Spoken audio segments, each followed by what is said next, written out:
ہاں جی، مولا علی کا نہج البلاغہ سے ایک چھوٹا سا خطبہ جو 62 نمبر ہے۔ اذا حججت بتحیۃ فحی باحسن منہا، فرماتے ہیں جب تم پر سلام کیا جائے تو اس سے اچھے طریقے سے جواب دو۔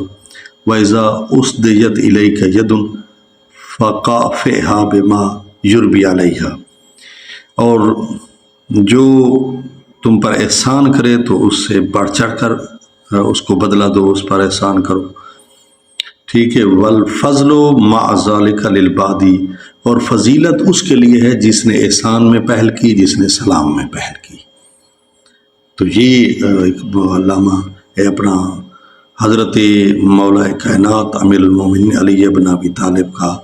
فرمان ہے کہ احسان کا بدلہ احسان سے دو، حال جزاء الاحسان الا الاحسان، جس طرح قرآن نے کہا ہے کہ احسان کا بدلہ احسان کے علاوہ کیا ہو سکتا ہے، لیکن احسان